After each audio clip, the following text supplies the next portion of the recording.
Ma'am, you don't match the profile. Step aside. The words didn't land, they detonated. Loud, sharp, unapologetic. Terminal C of Atlanta International stood still for a beat. Then came the rustle of bags pausing mid-roll, the shift of eyes turning toward the sound, and the snap of a latex glove being pulled a little too tight.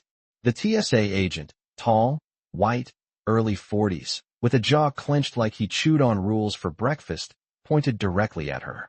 Not the man with the overstuffed duffel behind her. Not the woman fumbling with a half-empty Evian. Her. The black woman in the navy wool coat. The one with pressed hair, no jewelry, and eyes that didn't blink. A few feet away, a teenager holding a frappuccino nudged her mom. Why her? No one answered. She didn't raise a voice.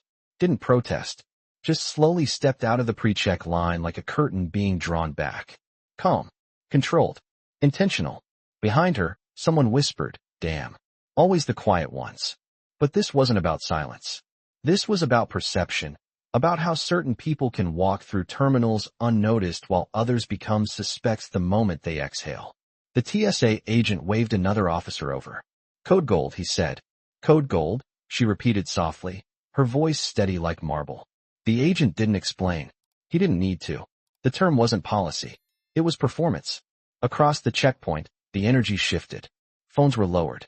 Eyes darted to gate monitors, pretending not to watch. But they were watching. The woman set her carry-on down with the same care one might use setting down a verdict. I'll comply, she said, still calm. But remember this moment. The second agent, a woman in uniform with a ponytail too tight to be kind, grinned just slightly. Ma'am, please remove your shoes. Jacket too. No one else had to. The agent didn't flinch. You're not everyone else. And there it was, the truth not hidden in a whisper but hung openly in the air like a banner. You're not everyone else. Not with that skin. Not with that quiet power. Not with that stillness they couldn't read. She complied. Slowly. Shoes off. Jacket folded. Bag unzipped. The first agent, badge reading C. Whitaker, flipped through her documents like he was looking for a lie that had the audacity to wear heels. Traveling for business? He asked. She didn't respond. Didn't know him that. He stared harder. Then snapped. This doesn't look like you. And finally, she met his eyes. Cool. Steady. Final. It is me. Before we continue, where are you watching from? Drop your city or country in the comments below. And if you believe in dignity and justice, hit like and subscribe. These stories spark change. And we're glad you're here. Now back to her. He narrowed his gaze. Secondary screening. The woman didn't blink. A nearby man in a pilot uniform raised an eyebrow. She just cleared biometric ID, he muttered under his breath. Another TSA agent shrugged. No one wanted to be the first to say, this was wrong. But she knew. This wasn't the first time. She'd seen it at 19, when her suitcase was searched twice at LAX for looking too new. At 26, when a gate agent in Houston asked her to prove she wasn't using someone else's platinum card. At 31, when an airline manager asked if she was really the keynote speaker. So here, now, this moment didn't break her. It awakened her. She followed them calmly toward the secondary zone, a glass-walled corner with a plastic chair and nothing else. As they walked, a TSA supervisor called out over the radio, Zone 3 escort, possible ID mismatch. She turned slightly, just enough for the nearby phone camera to catch her profile. She didn't smile. She didn't wave. She simply said, to no one and everyone, 10 minutes, that's all I need. And the terminal kept humming, but something in the air had shifted. Because power wasn't always loud. Sometimes, it just walked silently, right past you. Her name was Dana Morgan. 43. CEO. Founder of Ascend SEC, the tech security firm contracted to audit 5 of the nation's busiest airports, including this one. This morning, she wasn't here for a speech. She wasn't here to be seen. She was here to observe. Quietly. Unannounced. A field inspection in disguise. And now, she was the report. As she sat in the isolation chair, blue plastic, bolted to the linoleum like a bad memory, her phone buzzed once. No ringtone. Just vibration. One long pulse. She didn't answer. Not yet. Behind the glass, Agent Whitaker stood with arms crossed like a bouncer outside a club he didn't own. He leaned in toward the female officer. Something's off. She's too calm. I mean, She hasn't blinked since we sat her down, the woman replied, smirking. Whitaker's eyes narrowed. Might be military. Or worse, activist. Got that silent defiance. Dana heard every word. The glass wasn't soundproof. Just the illusion of privacy. Outside, the line moved on. Families juggling passports and boarding passes. A couple arguing in Spanish over a missed gate. A toddler wailing near the TSA bins. Normal life humming forward while something quieter unraveled behind the checkpoint. A young agent, Malik, badge still new, eyes still curious, glanced over at Dana from across the security hall. He hesitated, then stepped toward Whitaker. Sir, Malik said carefully. Her face matched on facial scan. That's not supposed to fail. Whitaker waved him off. Those systems glitch. And they're too soft on profile inconsistencies. But, I said drop it. Malik stepped back, unsure. He'd seen the scan turn green. He'd seen her clear every biometric in the system. And still, here she was. Dana finally looked up. Her eyes met Malik's across the room. Not pleading. Not accusing. Just clear. Like she was waiting. The female agent re-entered the screening area, holding Dana's bag up like evidence. Too clean, she said. No clutter, no receipts, no snacks. That's always a red flag. It's a laptop and a passport, Malik said under his breath. Whitaker ignored him. He leaned over Dana's chair. What were you planning to do once you got through? Dana paused. Fly. Her voice wasn't loud. It was velvet over steel. Controlled. Understated. Unshakable. Where to? Does it matter? Whitaker's lips curled. If you've got nothing to hide, then no reason to act mysterious. She tilted her head. You call this mysterious? Or just non-compliant enough to be inconvenient? Silence. She reached into her coat pocket slowly, deliberately, and pulled out a slim phone. Not the one she used every day. This one was different. Hardened, matte black. A single app open on the lock screen. She tapped once. No password needed. The screen pulsed. A voice came through. Crisp. Female. Focused. Ma'am. Protocol initiated. Port authority is being pinged. Should we escalate? Dana didn't speak into the phone. She spoke into the room. Escalate. And notify board security compliance. Timestamp from first contact. Whitaker leaned forward. Who are you calling? Dana looked up. Her face unmoving. Someone whose job depends on the people you just disrespected. The agent flinched slightly. Then laughed, forced. Is that a threat? No, she said. That's a summary. From across the checkpoint, the woman who'd been watching, the one sipping from a terminal coffee cup, phone still recording in her lap, whispered, Yo. She's not just anybody. Malik took a step closer to the glass, eyes flicking between Dana and the screen. Then, almost under his breath, he said, Wait, ascend SEC. Dana turned her head. I'm not here to yell. I'm here to observe. And now I've seen enough. Just then, another TSA officer arrived at the door. Supervisor on the line, he said to Whitaker. They want to know why a biometric-cleared passenger is being detained. Whitaker froze. Dana stood. Graceful. Controlled. Like the room had to catch up to her presence. And as she slipped her jacket back on, the voice in her earpiece came again. Confirmation complete. All security footage is archived. Port Authority has eyes on Terminal C. Dana's lips didn't move, but her voice carried. Then let's continue. And just like that, the test had begun. Only it wasn't hers anymore. It was theirs. Hold on. She's not on any list. Pull her aside. The words crackled through the TSA supervisor's radio like static with an ego. Agent Whitaker's eyes lit up with false validation. See? Even command agrees. But the voice that came next wasn't command. It was Dana's assistant. Streaming through the secure line. Loud. Clear. Corporate. Incorrect. Ms. Dana Morgan holds top-tier clearance under Section 8D of the Federal Aviation Contracting Act. Her movements are not logged on public manifests. For security reasons. Whitaker blinked. What? Who is this? The woman in the chair, no longer seated, turned fully to face him. My name is Dana Morgan, CEO of Ascend SEC. And for the last 43 minutes, I've been watching your entire checkpoint through biometric mirrors, travel signature tracers, and internal comms relay. You're lying. She didn't respond. Because the speaker in her phone did it for her. Whitaker Charles. Badge 41,786. 5 citations in the last 18 months. 3 involving excessive detainment. 2 involving women of color. The words echoed through the checkpoint like a dropped gavel. Whitaker stammered, those aren't formal. That's internal review. Now it's external. Dana's voice never rose. It didn't need to, because the silence in the terminal was deafening. Passengers had paused again. The woman with the coffee had stopped pretending to scroll. Two men at the Delta Sky counter leaned subtly to listen. Malik stood frozen behind the scanner arch, eyes wide. You're bluffing, Whitaker muttered. Dana stepped forward, not fast, not aggressive, just close enough for her presence to register as final. I said nothing when you mocked my ID. I stayed still when you called in backup. I let you humiliate me beside a trash can. Not because I couldn't stop you, but because I needed everyone to see it. Whitaker's lips parted, but no words came out.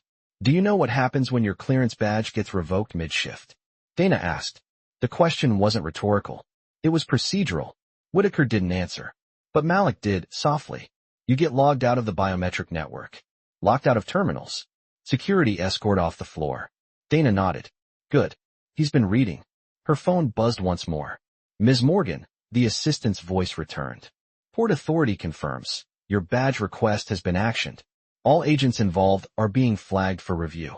Lead supervisor has been notified. They're en route. Whitaker scoffed. That's not how this works. You can't just make calls and shut people down. Dana looked at him. Not with anger. With clarity. You thought I was just another passenger with good shoes and no power. She leaned in, inches from his face. You didn't stop me because I posed a threat. You stopped me because I didn't look like someone you were trained to respect. Whitaker stepped back instinctively. But it was too late. Behind him, Malik spoke again. Supervisor just walked in. And indeed, a tall woman in a gray Port Authority jacket had entered the checkpoint. Her badge said Leads Operations. Her stride said Time's Up. Which one's Whitaker? She asked. Dana didn't speak. She didn't need to. Because the terminal already knew. Whitaker tried to speak. Tried to explain. But nothing coherent came out. The lead officer held up a tablet, checking logs. You pulled a biometric cleared passenger. Initiated a non-compliant protocol. And ignored 3 green light flags. She wasn't on the visible manifest, he muttered. She's not required to be. The officer turned to Dana. Ma'am, our deepest apologies. We're handling this immediately. Dana gave a slight nod. Protocol Gate 7 is now closed. I trust your cameras recorded everything. They did. Behind her, Malik exhaled. Quiet. But it felt like thunder in his chest. Dana glanced at him. You did well. Don't stop paying attention. Then she turned toward the line, toward the people still watching, still whispering, and said, calmly, this is what happens when silence ends. And the checkpoint? It didn't breathe, because something bigger than a traveler had just passed through. Power had arrived, and it had receipts. Escort her to the holding room. The command didn't come through a headset. It came from the floor manager himself, a thick man in a TSA blazer too tight across the chest, with a name tag that read Director K. Rollins. The kind of man who walks with shoulders first and facts second. 2 guards moved fast, like they'd been waiting for something to justify a scene. They didn't grab her. Not yet. But the message was clear. You move now, or we move you. Dana didn't flinch. She simply turned and looked at Rollins. On what grounds? Rollins scoffed. You disrupted protocol. Escalated without clearance. You had no right to call Port Authority directly. You sure about that? He stepped closer, trying to tower. Lady, I don't care if you're the president of parking. You don't activate security pathways unless directed. That's a federal procedure. She raised a single brow. And detaining a verified traveler because of your staff's gut feeling? What's that, state policy? He didn't like that. Room 4B, he barked to the officers. Now. Dana didn't resist. She gathered her coat, lifted her tablet case, and walked, escorted not by justice, but by ego on government payroll. The hallway to room 4B was sterile, fluorescent, humming with the low throb of electric failure, like the building itself wanted to look away. Behind her, Malik followed from a distance. Not assigned, not instructed, just unable to let it go. Because something in her silence had felt heavier than volume. They entered the room. 4 walls. 1 metal chair. A mounted camera. A flickering monitor. 2-way glass. The officers left her there. Dana sat down, placing the tablet case on the floor like a chess player taking position. Across the terminal, Rollins leaned into the intercom. Ma'am, this interview will be recorded. You're not under arrest. but you are being held for administrative questioning under Title 49. Dana didn't look at the camera. She looked at the mirror. Director Rollins, she said evenly. Please state your employee ID number and timestamp your decision to detain me. He hesitated. Excuse me. I said, on record. Name, ID, timestamp, so that the audit trail is clear when legal reviews this file. He leaned back, frowning. This isn't court. No, Dana said. It's pre-court. And the difference is $15 million in damages if you don't get the details right. Outside the room, Malik stood with a female supervisor. She whispered, she's got more credentials than half this terminal's staff combined. Malik nodded, and she hasn't shouted once. Inside, Dana's phone buzzed once. She didn't reach for it, just said softly, play message. Speaker on. Her assistant's voice filled the room. Calm. Measured. Ms. Morgan, we've received confirmation from Homeland Compliance. Your credentials remain intact. Director Rollins is not authorized to detain a security-level contractor without formal override. Would you like us to proceed with the strike list? Rollins stood frozen in the control booth. Strike list. Dana turned toward the mirror. Yes. List of staff flagged for suspension pending investigation, including those who approved this room's use. Rollins lunged for the mic. Now you listen. I've listened. For 38 minutes. Dana stood. The floor crew saw how you treated me. The Port Authority saw how you ignored clearance. And now, the country's going to see what bias in a badge really looks like. From the hallway, Malik took a deep breath. Then he did something bold. He opened the door and stepped inside. I'm Malik Howard, he said, looking at Dana. And I'm ready to testify. Dana's gaze didn't waver. You just did. She picked up her coat, and before leaving the room, turned to the camera and said, this isn't about me being black. This is about you thinking that meant I couldn't be in charge.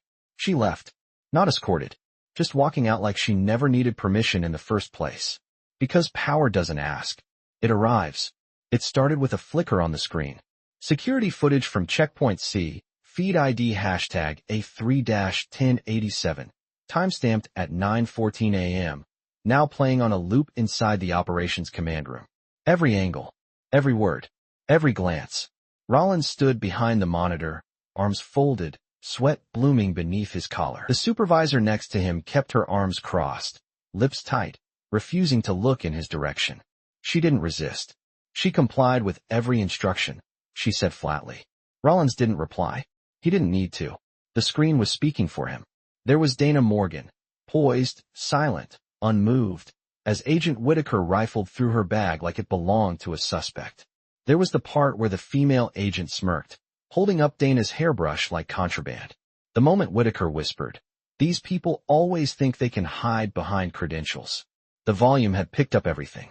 No one could deny what was said. The technician running the footage paused the tape. Sir, he said, turning toward Rollins, Port Authority's audit team has requested access to this feed. Want me to send it? Rollins hesitated. No. Wait.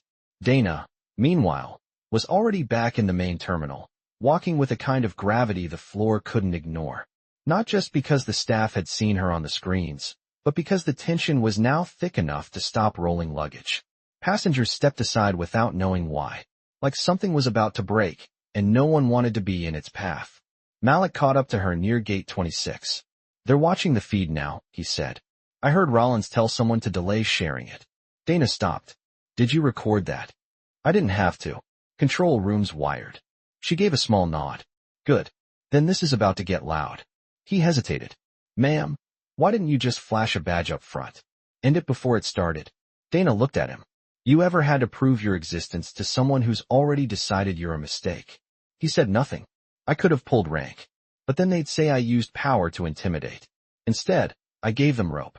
Let them show who they are. On camera. In front of the world. Malik nodded slowly.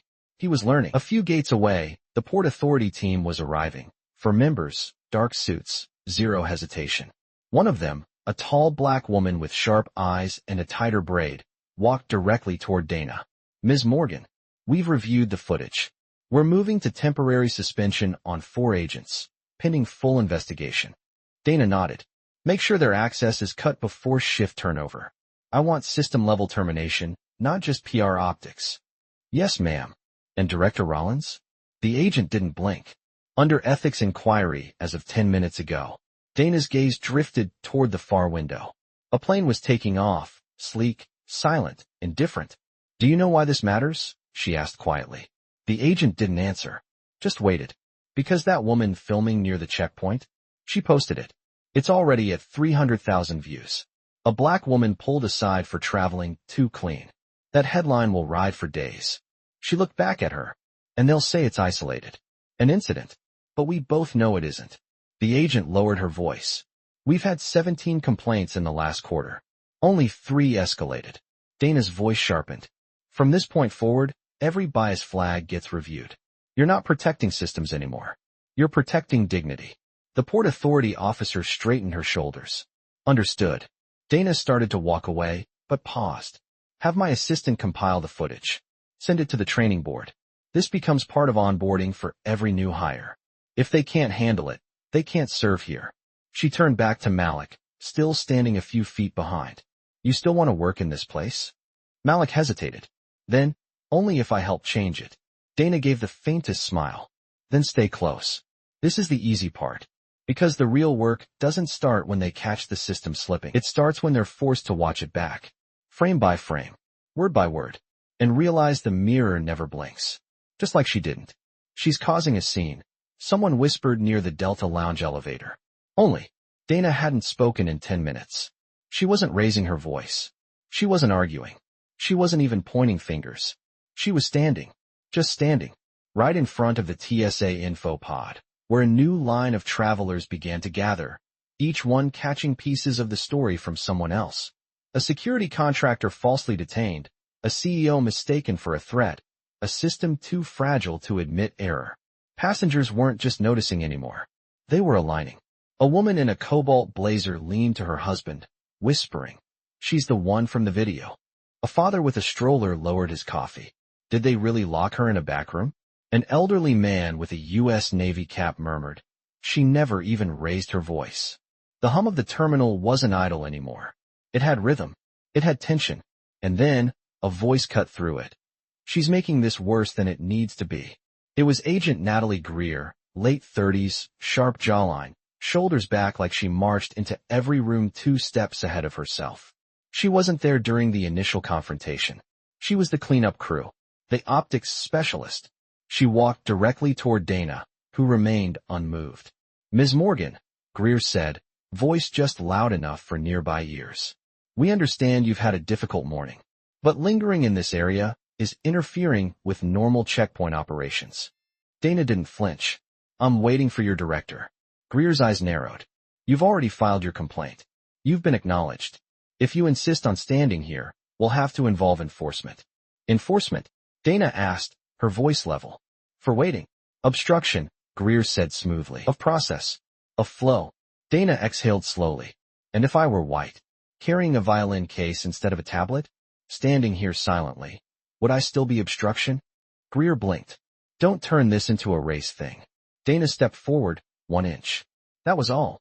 You did that the moment you dragged me across a checkpoint for matching my own face too well." The crowd around them grew still. The woman with the cobalt blazer pulled out her phone. So did the man with the stroller. So did the Navy vet. Greer noticed. "People are filming," she hissed. "I hope they are," Dana replied. "Because when you try to criminalize stillness, the world deserves to watch." A nearby TSA trainee, barely 22, badge still laminated and stiff, shifted awkwardly behind the counter. She whispered to her colleague, "She's right. We scanned her green. I remember it." She cleared. Greer spun. "What did you say?" The trainee stiffened. "I said she cleared." The scanner verified. Dana turned. "What's your name?" "Jada," the girl said, eyes wide. "Jada," Dana repeated softly. "Thank you." Greer's posture cracked, only slightly. "But enough. You don't get to weaponize policy against presence," Dana said. "I moved when you told me. I complied when you doubted me. I stood still while you tried to erase me." Greer stepped back, flustered. "This is a disruption." Dana lifted her voice, not loud, but strong enough to carry across the concourse. "No, this is accountability." And with that, a voice echoed from the intercom. Unfamiliar, firm, unmistakable. "This is Director Hayes. I need all TSA leads to report to Operations Room 1A immediately." Bring bodycam syncs and authorization logs. This is not a drill. Greer's radio crackled in response. She froze. Dana simply turned and walked. Not escorted. Not surrounded. Just followed. By silence. By phones. By truth. As she passed Jada, she whispered, "Don't forget what today felt like. One day, you'll be in charge. Make sure the next woman standing here doesn't have to wait for justice to catch up." And then she was gone. But the air stayed changed. Because you don't need to shout to shake a system. You just need to stand still long enough for everyone to see what it's afraid of. A black woman who doesn't move when she's told to disappear. "You're not cleared to speak here." The words dropped like a gavel across Operations Room 1A. Director Hayes, mid-50s, silver hair cropped close, blazer neat to the button, had barely entered the room before shutting it down. The walls were glass, the kind designed to feel open but used to contain. On the table, a bank of monitors showing multiple feeds, hallway cams, security logs, biometric scans.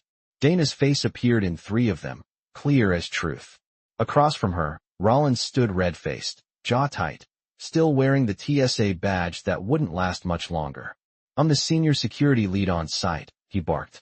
Hayes didn't blink. "And you overstepped the moment you detained a federal contractor under false suspicion and activated an unauthorized room detainment." Rollins tried again. There was confusion. Her name didn't appear in the manifest. "You mean it didn't appear where you expected it to?" Dana said calmly, from her seat at the end of the table. She wasn't invited in, she walked in, and no one dared stop her. The Port Authority rep next to Hayes cleared her throat. "Ms. Morgan is here under authorization from the Department of Transportation's Civil Oversight Unit. She has full access to operational review." Dana leaned forward, lacing her fingers together. "Let's talk about what happened. Step by step." Silence. She tapped her phone. The screen cast a light blue glow onto the table. Checkpoint log. 9:14 a.m. Biometric scan confirms identity. Green light.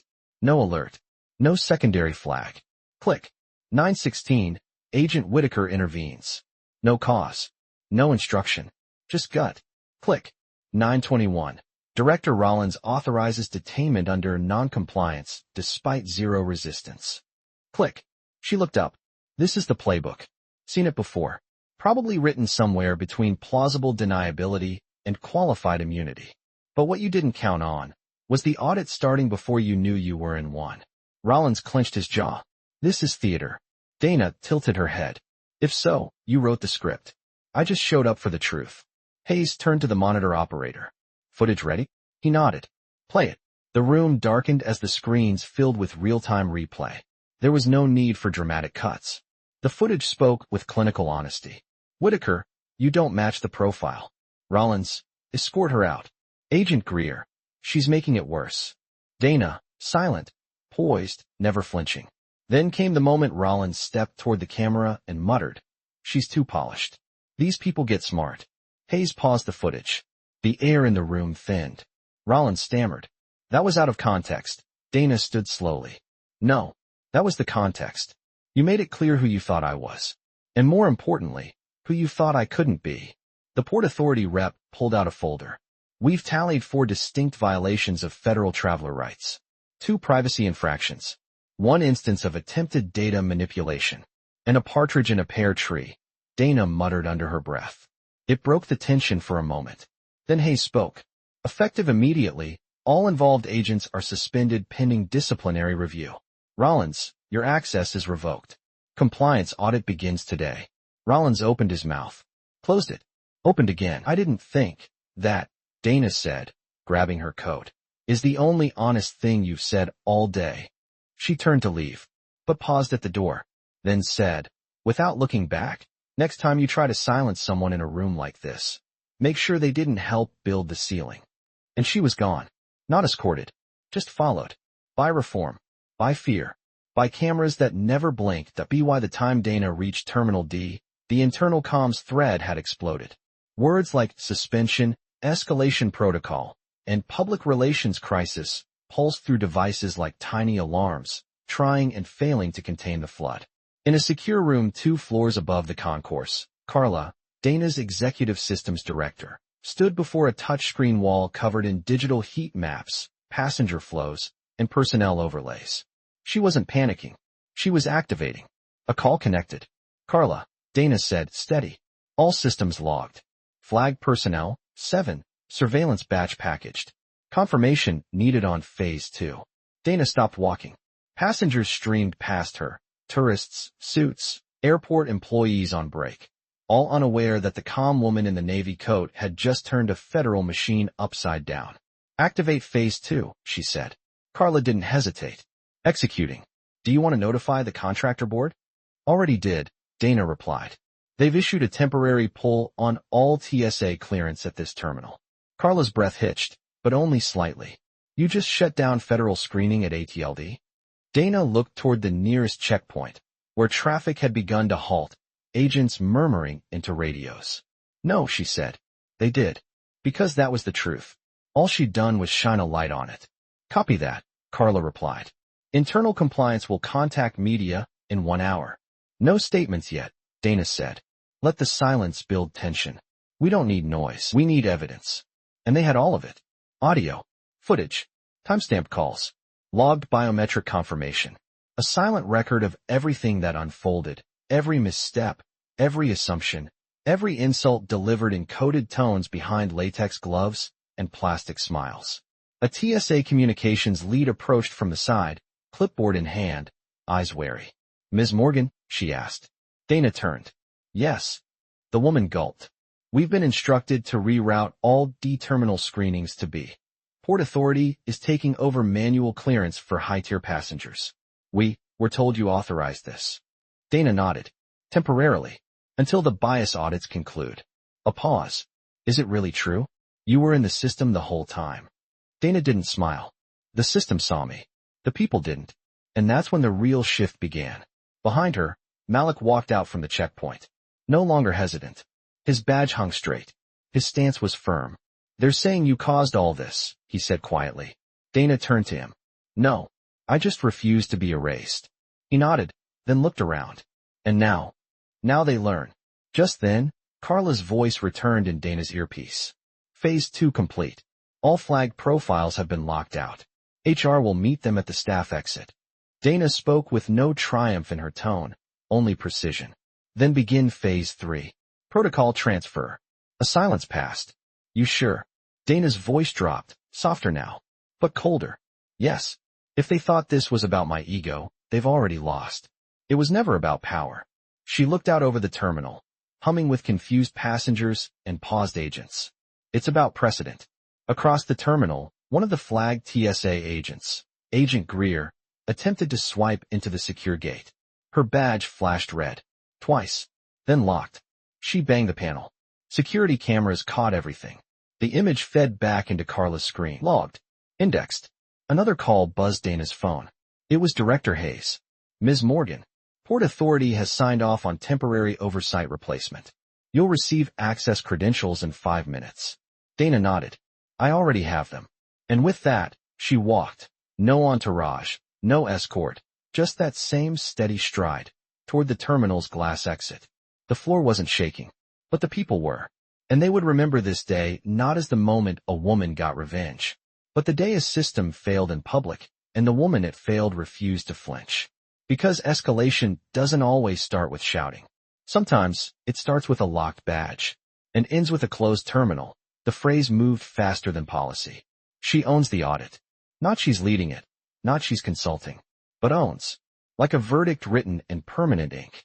It started in a whisper between 2 internal contractors. Then it spread to the union rep checking his messages.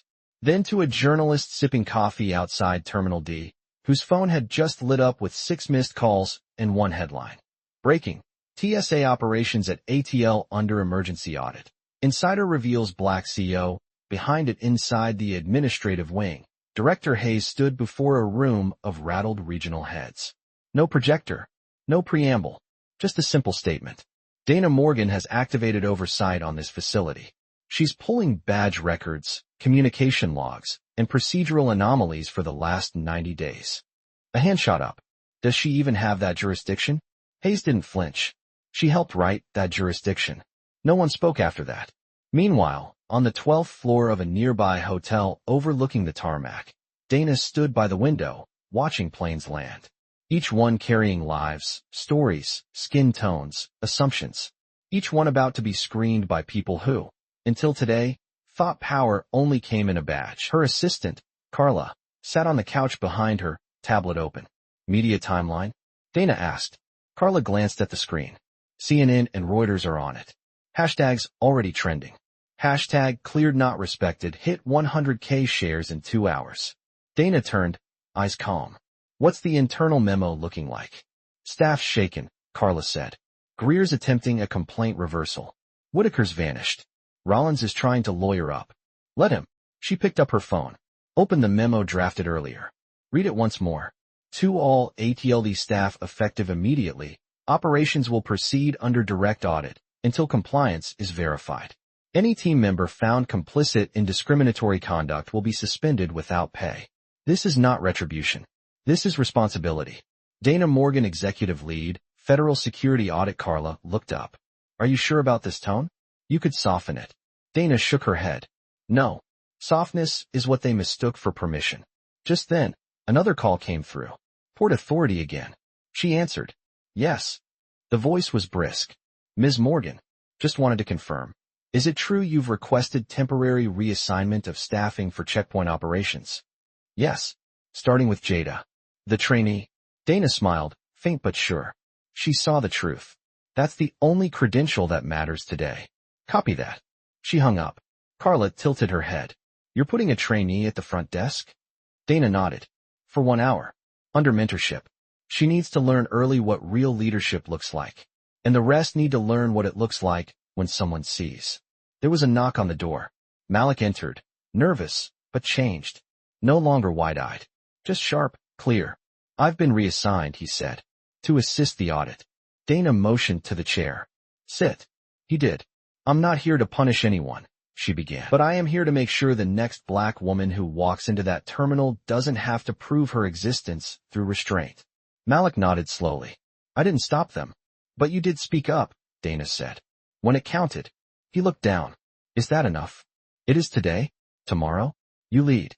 From the hallway, the sound of elevator dings, shifting steps, and one faint cheer echoed. Change doesn't arrive with sirens. Sometimes it walks in on quiet feet, wearing a navy coat. And sometimes it pulls the receipts and says, you thought you could scream me out, but I built the protocol you're standing on. The orders came with no raised voice, no slammed doors. Just a single line spoken over the intercom at 4:03 p.m., suspend the shift. Effective immediately, Terminal D fell quiet. Not the silence of confusion, but recognition. Because those 5 words didn't just signal a scheduling change. They carried the weight of something rarely seen in real time. Consequence. At checkpoint 4, Malik stood behind the biometric scanner. He watched as Greer's face froze mid-sentence.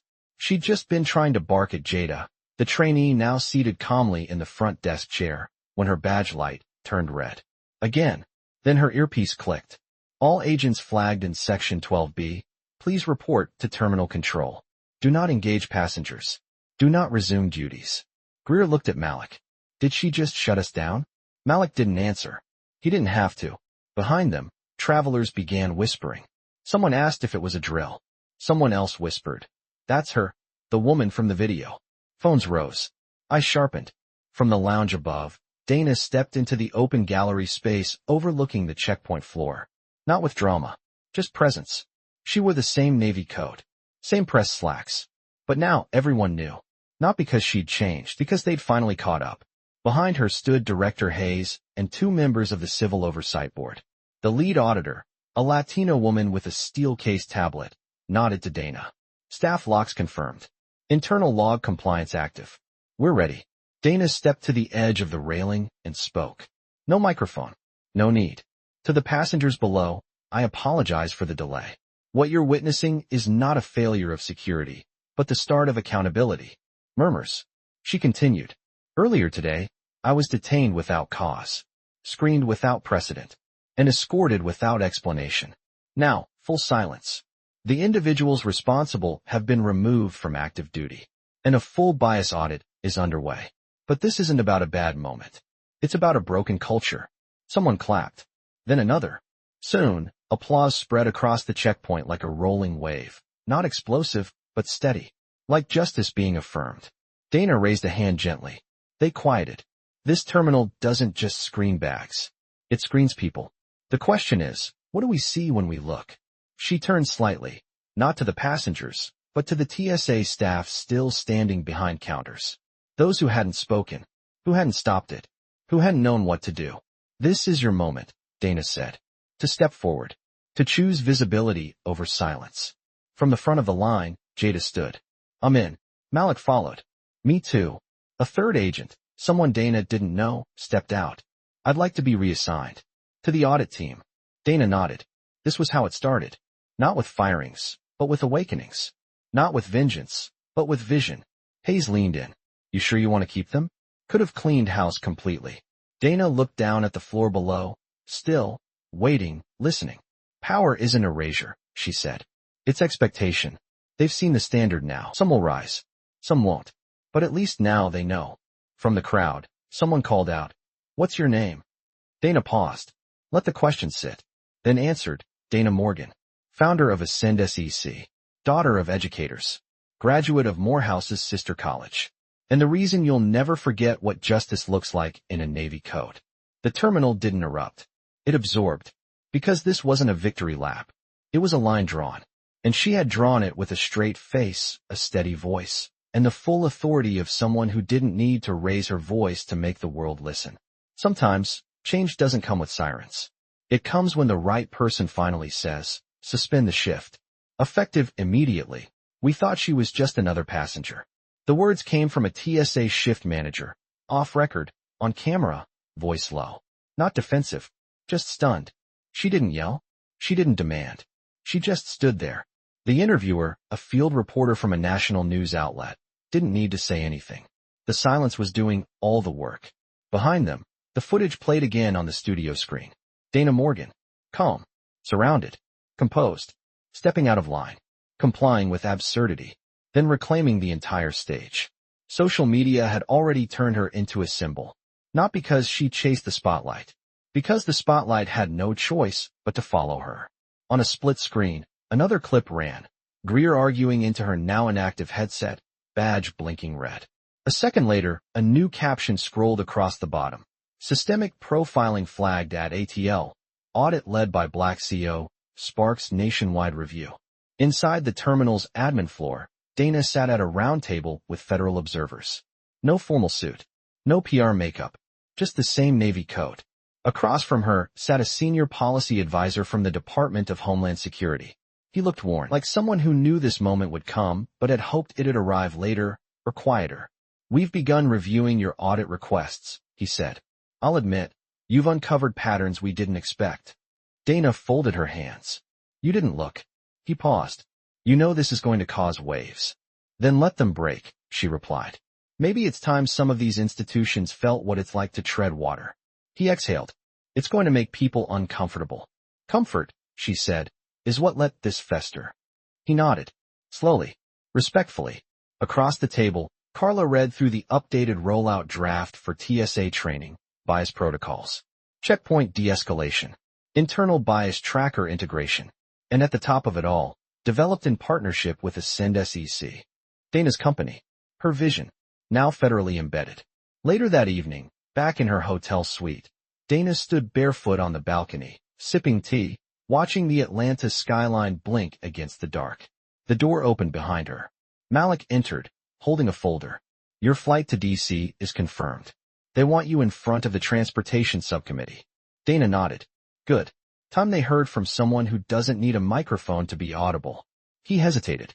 Do you ever get tired? She looked at him. Every day, but not enough to stop. He handed her the folder.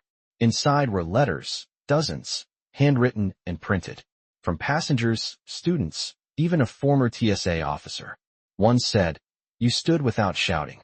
You proved what I've always believed, that power doesn't have to ask for permission to exist.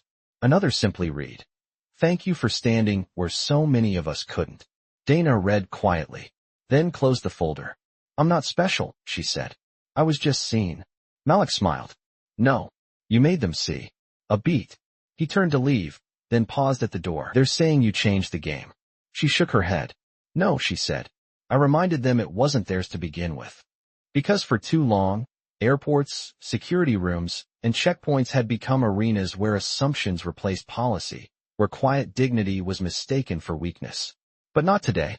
Today, they learned what happens when the person you try to minimize turns out to be the one auditing your legacy.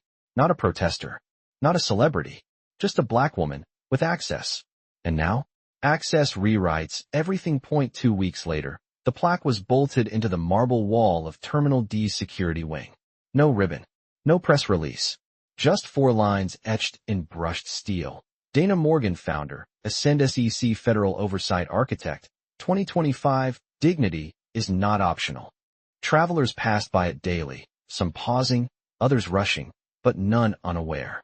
Because by now, everyone knew the story. Not because it trended, because it transformed. In Washington, Dana stood before the Subcommittee on Transportation Security. No lawyer, no prep cards, just her and a microphone. A senator leaned forward, eyes narrowed. Ms. Morgan, do you believe systemic profiling exists in federal aviation? She didn't blink. I don't believe it, she said. I recorded it. Murmurs. Pen scribbling. The camera light turned red. Another senator cleared his throat. And what do you propose? Dana glanced down at the binder in front of her, marked with tabs and timestamps and printed screenshots. I propose we stop hiring for fear, she said, and start hiring for clarity. Pause. You want secure terminals? Empower people who can recognize threat without mistaking identity. You want trust? Build systems that see travelers, not silhouettes. She closed the binder. Or you can keep funding departments to detain their own contractors in broad daylight and hope no one's filming. No one argued, because how do you challenge a mirror? After the hearing, Dana stepped outside. It was drizzling, the kind that made everything feel quiet. Carla joined her under the awning. You just got 3 federal contracts approved. Dana looked out at the Capitol dome, lit against the dusk. I didn't come for contracts. Then why come? Dana turned. For the women who'll walk through airports 10 years from now and not have to explain their calm. Carla smiled, eyes glinting. You know your stories everywhere now, right? Schools, trainings, even TikTok. Dana shook her head with a soft laugh. If people are learning from it, I don't care where it lives. Back in Atlanta, Malik now stood at the checkpoint. Not behind the scanner. In front of it. Badge polished. New title. Audit Liaison, Equity Oversight Division. Jada stood beside him, full-time now. Smiling. Confident. We ready? She asked. Malik nodded. Always. They turned to face the line. Same machines. Same lanes. But not the same place. Because when a system gets reprogrammed by the one it tried to misread, it learns. Sometimes too late. But sometimes just in time. And Dana? She didn't post. Didn't boast. Didn't chase cameras. She walked through Terminal D a final time, days later, unannounced, unguarded, unseen by most. Except one janitor, who caught her eye, nodded, and said, Ma'am, thank you. Dana returned the nod. Quiet. Certain. Because legacy isn't always loud. It's not the headline. It's the aftertaste. The moment someone says she changed something, even when she's no longer in the room. And the most powerful thing she ever said was what she didn't have to. Because in a world that asked her to prove she belonged, she built the door, installed the scanner, and rewrote the clearance protocol. Then walked through, with her name already on the system. Dana Morgan. Not a problem. Not a profile. A precedent.